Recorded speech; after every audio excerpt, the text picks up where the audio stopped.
Welcome to Now We're Getting Somewhere. I'm Katie, and I'm a certified life coach, but I've also been a management consultant at McKinsey and a product manager at a tech startup.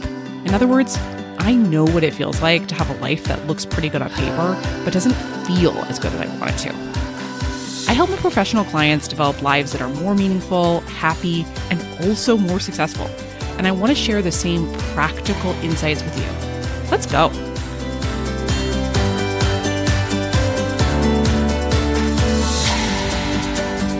Hey everybody. So today I want to talk to you about agitation, which is a concept that often comes up with my clients as part of our somatic or body-based work. But I realized recently I haven't really talked about as much on this podcast. If you are wondering, what is agitation? Well, that's a great question. We're going to kick off this podcast with a definition of agitation, and I'm going to talk also about why this concept of agitation matters, why you should care about it. Then I'm going to share two general principles of how agitation tends to work or function, including a client example and a, frankly, slightly embarrassing personal example. Love those. And then I'll share a few ideas about how to work with your agitation productively. Agitation is a concept that I've been thinking about for many years now, but I've been particularly focused on it for the past few months for my personal life. And you'll hear more about why that is as we go. I find that certain clients really, really benefit from an introduction to and an exploration of this topic. And I'm hoping that maybe you will too. So let's jump in. So first, as I said, I want to just define agitation. When I am explaining the concept of agitation to my clients, I will typically start by just holding up my water glass and agitating it for them to see over the Zoom, meaning I will shake it back and forth and they will see my water swish back and forth inside. And I will say, I am agitating my water glass. If you have a water glass or a water bottle next to you right now, you might yourself do that. Pick it up, agitate it, shake it back and forth, watch that water slosh around inside. I like to start defining it from that verb perspective, the idea of to agitate something, because when we watch the water move around inside, when we agitate our water or our cup, it feels to me like such a clear illustration of what the felt experience of agitation is on the inside for us humans. We feel jittery, jumpy, like we can't sit still. We kind of are that water sloshing around inside of us. I also like this perspective because it is emotionally neutral. It is neither good nor bad emotionally to agitate a water glass. Water sloshing around inside a cup, again, it's not emotionally good or bad, it just is.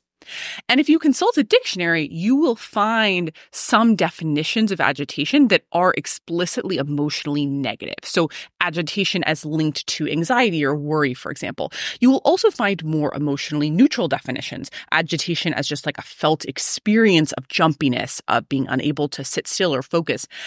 I have found for myself and for my clients that when we think of agitation as emotionally neutral, just a felt experience without necessarily a default emotion linked to it. Could be good, could be bad, could be neutral emotionally, it depends. I find that to be the most useful definition for reasons that I'm going to discuss. But I want us, before we do that, just say a little bit more about the fact that from my perspective, agitation, this felt experience of I am agitated, can be linked to a variety of emotions. Obviously, the felt experience of agitation can be linked to negative emotions. Sometimes we are agitated because we are anxious, we are afraid, we're jostled up because we just had a performance review and we got negative feedback. I think the negative side of agitation is what many of us immediately think of when we think of agitation. As I said, some dictionary definitions explicitly define it in this way. But actually, my perspective is that agitation is not always negative. You might get some fantastic news and be agitated. You got the job. You got great feedback on your presentation. You just learned that you're pregnant and whoo, you are jittery. You can't sit still. You can't focus.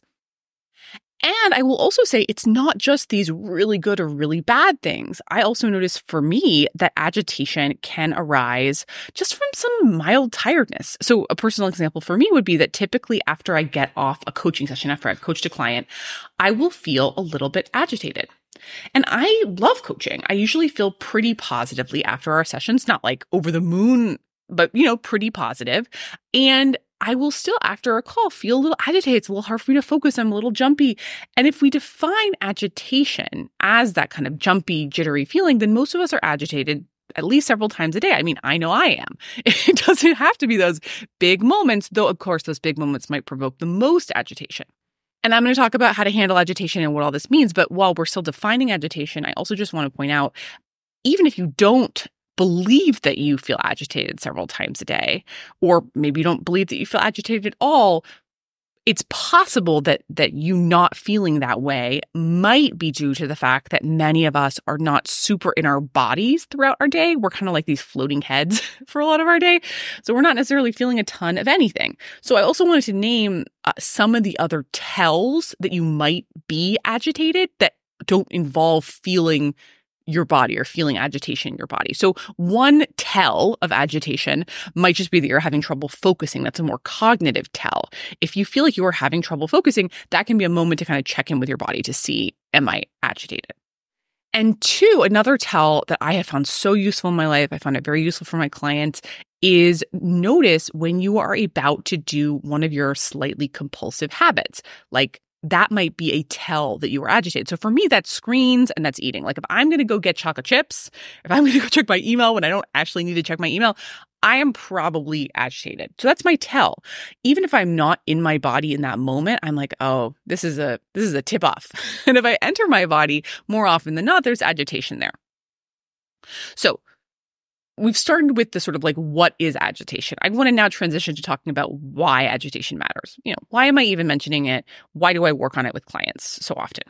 I think there's really two reasons why agitation matters. The first one is, if you are doing something that you wish you weren't doing, agitation might be in your way.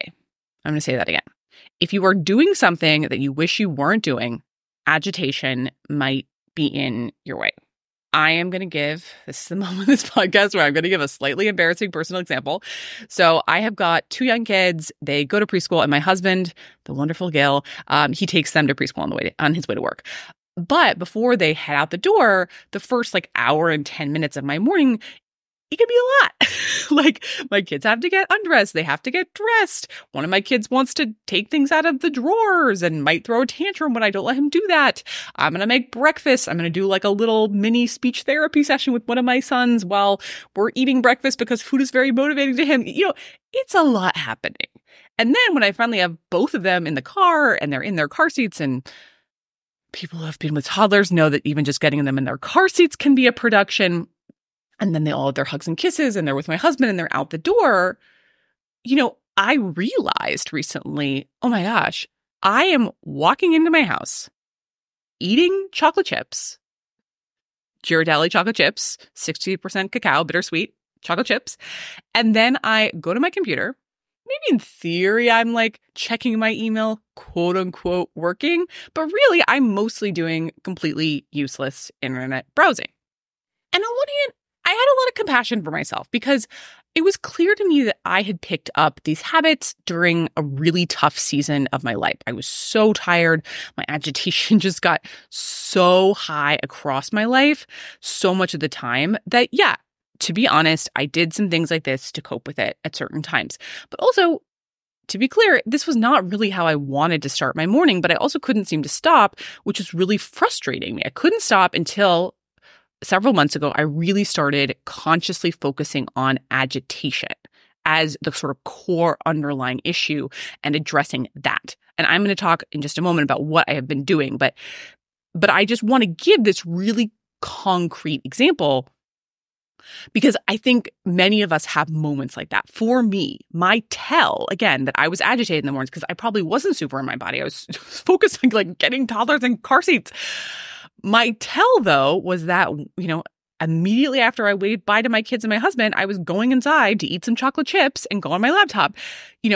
That's not the only example. I have a client who many days at the end of her workday, she would end up eating in a way that she didn't like, or she would end up going on screens, again, in a way she didn't really like and felt like didn't serve her. She'd be browsing the internet or whatever. And for her, it's really important to say, not all of her days were bad days at work. Sure, sometimes her days were frustrating or annoying, but sometimes they were fine. Sometimes they were even really good. So for her and for our work together, me introducing this idea of agitation, that it can be an emotionally neutral felt experience, that really opened some doors for us, because then she could see, because at first she was like, oh, but like, sometimes I'm eating because I'm upset, but then honestly, sometimes the day was fine, or sometimes it was even a good day and I'm still, getting froyo or whatever it is. It was really helpful for her to see that there was this common factor underlying all of it. And when we saw that it was there, again, emotionally neutrally, in the good, in the bad, but that the same sort of underlying symptom needed to be treated in all cases, that's when we really started to make some more progress. So that's the first reason why I think talking about agitation really matters. If you have stuff that you wish you were not doing, there's probably some agitation there that could be addressed productively. And if you may not be able to stop doing that thing that you want to stop doing until you address it. So that's the first reason I think this topic is just so important.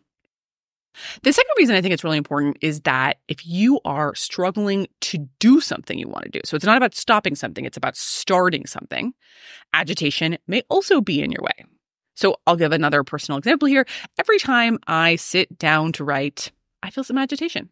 I felt it when I sat down to prep this podcast. I'm not like profoundly afraid of writing podcasts, but there is something going on inside of me. And if I'm not aware of it, if I don't know that this is what is happening, I am agitated, I will totally just default to checking my email or checking something quick online or going to grab a quick snack rather than doing this thing that I really want to do. So if you are wanting to start that business or send out that newsletter or even just like reach out to that coach that you would love to work with, but you keep putting it off, there is likely agitation there in the way, standing between you and doing that thing you want to do. It might be causing you to put it off for a little while, like you're just procrastinating for 10 minutes, but obviously those 10 minutes can add up. Or you might be putting it off completely, like you never actually get to writing the novel that you really want to write. So from my perspective, agitation is so useful as a concept to talk about it because it's this common denominator that can be influencing us to either do things that don't serve us or stopping us from doing the things that really would serve us.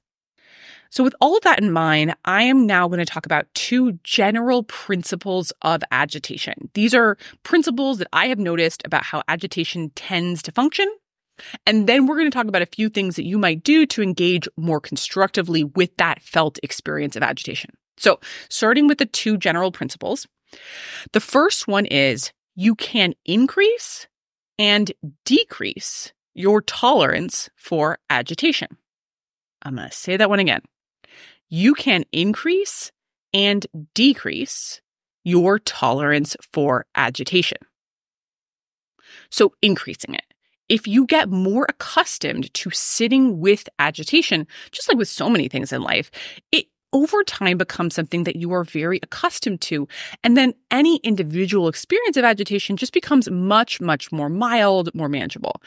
And I will say, I think on a personal level, a lot of my personal kind of developmental interests in my late 20s, my early 30s, I was very interested in exploring my relationship with food and screens. I mean, I still am, but that's really when it started. All of those interests really on some level were about increasing my ability to sit with agitation, with uncomfortable feelings in my body, with that jumpiness, inability to sit stillness. And it got to the point that, I was pretty solid at it. Not at all perfect. Not like agitation didn't affect me, but I did a lot of things that invited me to sit with my own agitation. And I found that it went down and down over time. I'd sit with a lot of feelings and not eat when I used to have previously eaten, maybe like in my early 20s. I would sit with a lot of feelings instead of checking my phone. You probably read some essays I wrote on that. I would even like do these screen-free weekends and I'd feel agitation arising over the weekend, but I would sit with it. And that was something that I really valued about myself, that I felt really served me in a lot of ways, that I had kind of built up this agitation tolerance. And then, to be honest, I had kids and I went through a really, really rough couple of years. And I have talked more about that on my burnout episodes, though I will also say I am decently private. So even though I do talk about myself a bit there, I don't actually even share everything that has gone on for us there. So, the energetic demands of that, the stress, I mean, to be honest, those couple of years were some of the hardest years of my life. I really don't say that hyperbolically. Like, I think that was true. And I think at some point in the middle of some of the hardest years of my life, something in me was just like, no, like I am not okay with this level of hard and this level of agitation. And I started to, kind of gradually over time, as my energetic net worth got lower and lower, I started doing more, little bits of chocolate chips here and little bits of screen time there. Look, I mean, again, none of it is a crisis. Thank goodness I didn't respond to agitation with cocaine or something like profoundly problematic like that. But at some point in the last 6 months or so, as I have gotten more energy, as there's been more space in my life, as sort of knock on wood, I mean, truly knock on wood, some of those hardest years have felt more behind me. I have looked around and thought, wow, even though I am feeling better, I feel like I've kind of lost my tolerance for even more mild agitation. I'm wanting the chocolate chips in a time where I didn't used to want the chocolate chips. So partially, I share my experience to normalize that, to say, I bet that some of you, not all, but some of you might be in my boat too. Like maybe you have gotten less good at sitting with agitation over time. And maybe that is like me because you went through a really tough, hard thing that just wiped you out. Because man, do some of us go through really tough things. We go through really tough jobs or really tough situations with loved ones or really tough personal mental health periods. But I am also here to say we can all build up our agitation tolerance again, even if we lost it. I'm going to talk more about how to do this in a second, but I just want you to know, even if you've lost it, or maybe if you never really had it to begin with, you can build it up again. I'm doing it. I've seen many clients do it. I know that you can do it too. So that's my first general principle. And if you remember nothing else from this podcast, I think it would be really useful to remember that you can increase and also decrease your tolerance for agitation. So if you want to increase it, you can, even if it's decreased in the past.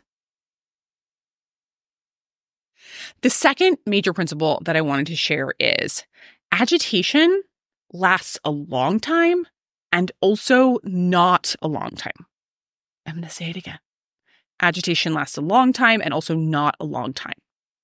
So on one hand, agitation lasts a long time because if we were invited to not do that thing that we want to do to take the agitation away, we weren't allowed to check our phone. We want to check our phone and we had to sit with all that agitation. It will for sure feel like a really long time of discomfort. So I just want to recognize that emotional reality, it's true, it's real, we experience it. Obviously, again, to give my slightly embarrassing personal example, I was not sitting with the agitation that I felt when all my whole family left the house in the morning because it just felt like so much and I just wanted to ignore it and I wanted to have some chocolate chips and I wanted to use the internet in peace. So I am 0% here to judge you about that. So that's the piece where it can last a long time.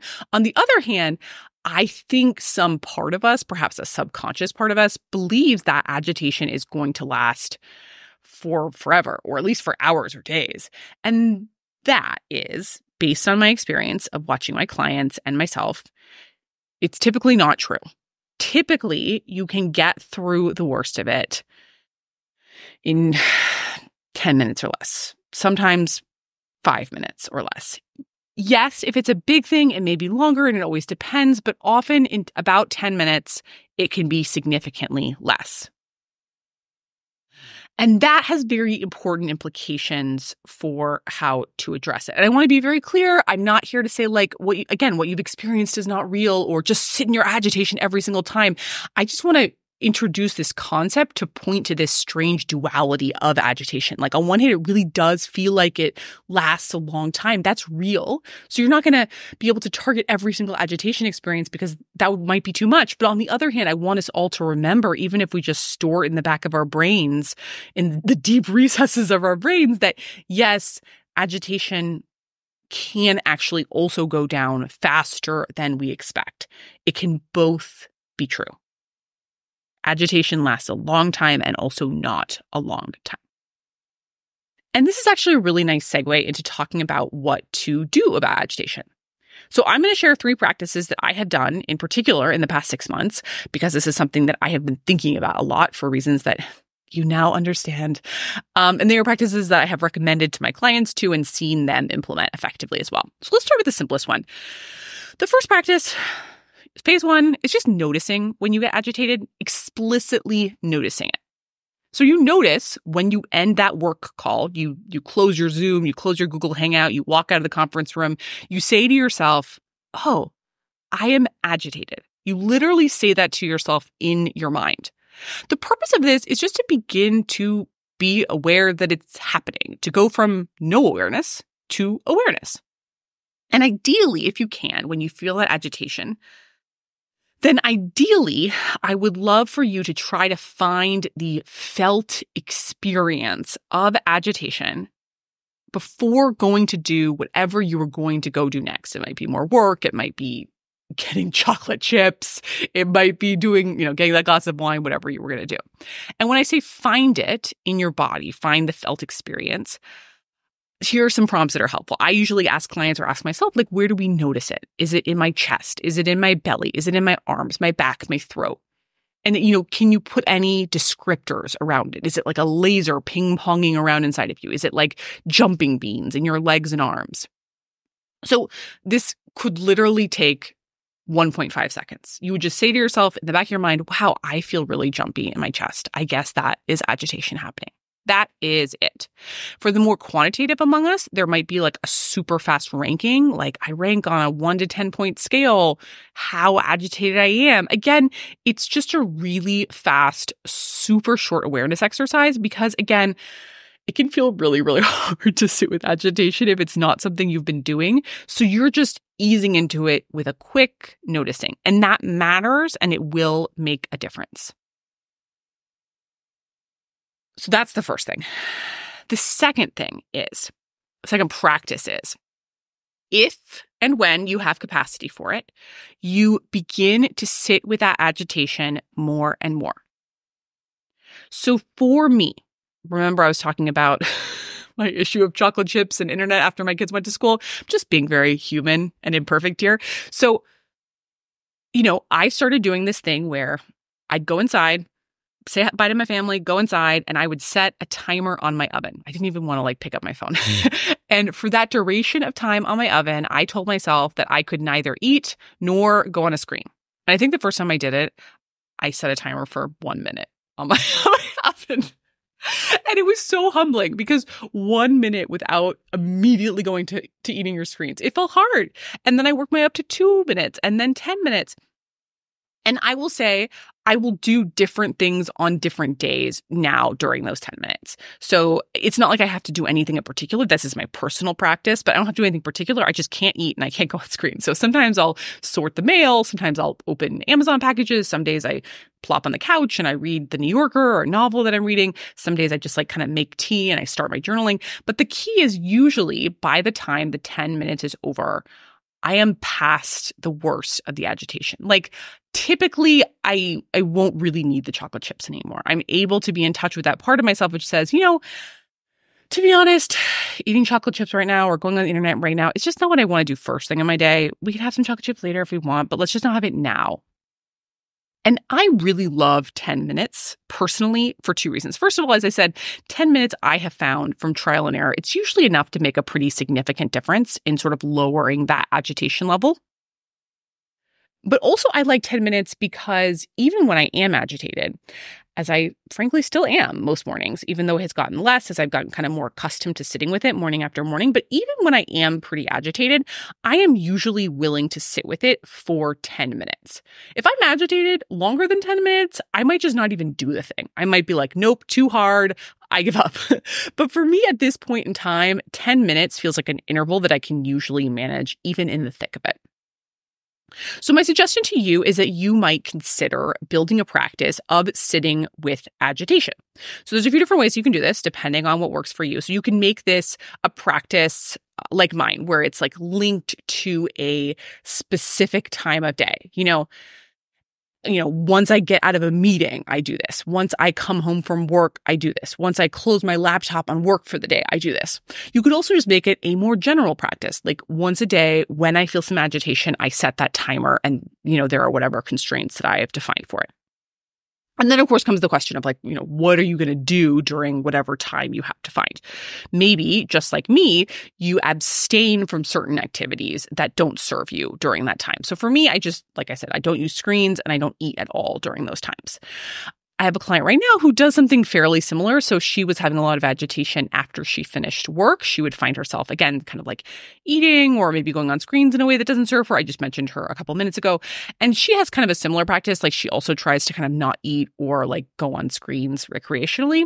She can do whatever she wants that's not that. So she'll sometimes take a walk or sometimes she kind of pals around the house and does stuff. But as long as she avoids those activities, she kind of finds that she lets the agitation die down in a more productive way. So that's one option. You could just, abstain from certain activities.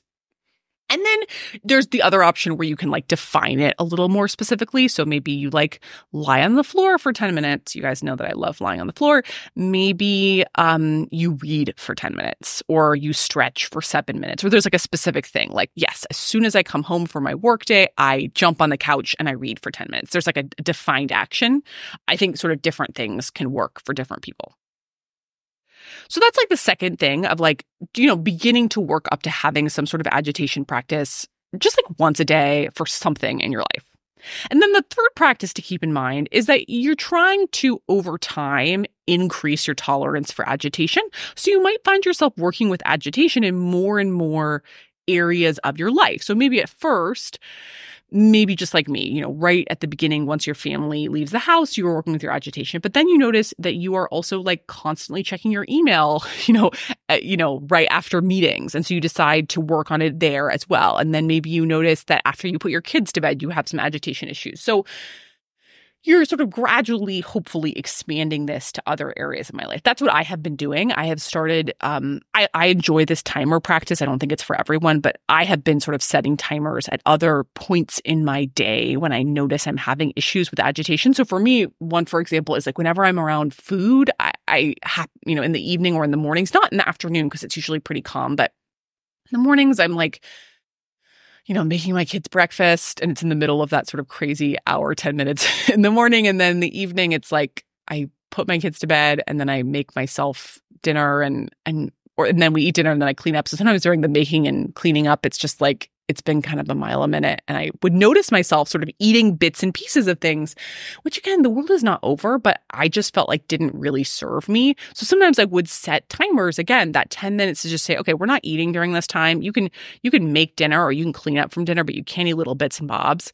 And I noticed that when I set that timer, by the time 10 minutes was over, the urge to do that kind of eating that didn't serve me, it was way, way down. So that's sort of the second offering, that you can kind of expand this. It doesn't have to involve setting timers. It can just be, you setting an intention to not eat for a certain period of time or whatever it is, or just more generally not for a period of time, but sort of expanding this game of playing with sitting with agitation across your life.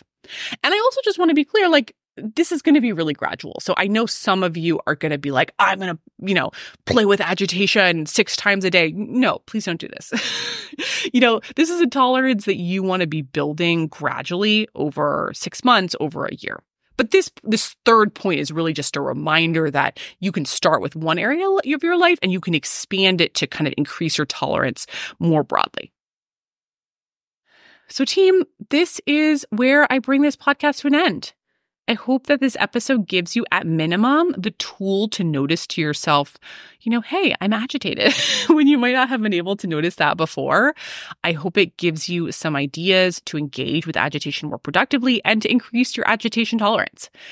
And as always, I am rooting for you in the week ahead. You've got this. If you really want to change in a meaningful, lasting way, that's when you need a life coach. Every client I've worked with has had incredibly personalized reasons why they're in the tired or anxious or stuck or uninspired state they're in.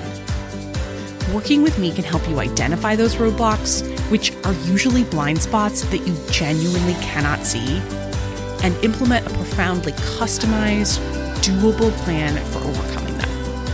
I have a very small, high-end, one-on-one coaching practice. If you'd like to be my next client, reach out at katiesiever.com. I'd love to meet you.